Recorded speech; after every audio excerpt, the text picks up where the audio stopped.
I share with you key quotes from Laudato Si, Pope Francis's encyclical on care for the environment. St. Francis of Assisi reminds us that our common home is like a sister with whom we share our life and a beautiful mother who opens her arms to embrace us.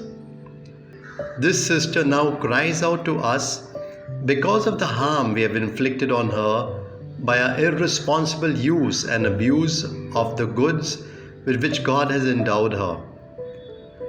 The violence present in our hearts, wounded by sin, is also reflected in the symptoms of sickness evident in the soil, in the water, in the air, and in all forms of life. Each year, hundreds of millions of tons of waste are generated, much of it non-biodegradable, highly toxic, and radioactive. The earth, our home, is beginning to look more and more like an immense pile of filth. The idea of unlimited growth is based on the lie that there is an infinite supply of Earth's goods, and this leads to the planet being squeezed dry beyond every limit. The external deserts in the world are growing because the internal deserts have become so vast. When people become self-centered and self-enclosed, their greed increases. The emptier a person's heart is, the more he or she needs things to buy, own, and consume. Men and women of our postmodern world run the risk of rampant individualism, and many problems of society are connected with today's self-centered culture of instant gratification. God has joined us so closely to the world around us that we can feel the desertification of the soil almost as a physical ailment, and the extinction of species as a painful disfigurement.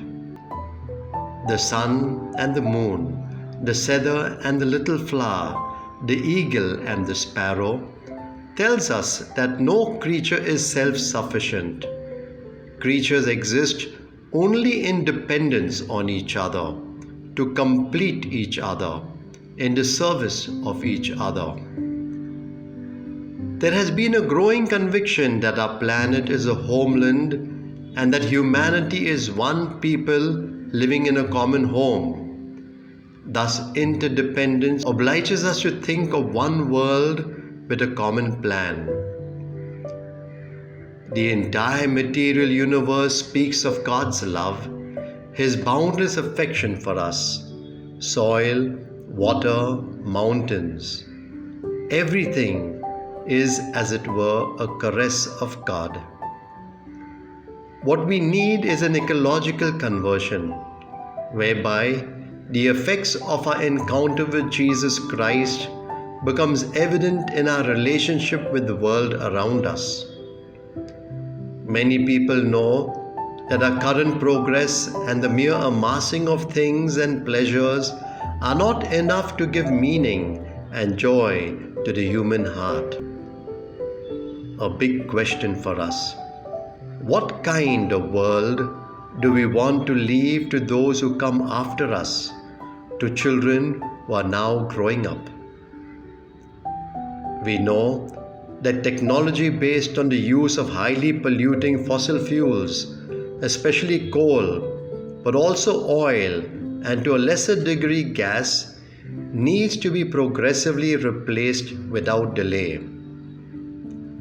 We need to replace consumption with sacrifice, greed with generosity, and wastefulness with a spirit of sharing.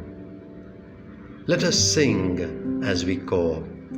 May our struggles and our concern for this planet never take away the joy of our hope.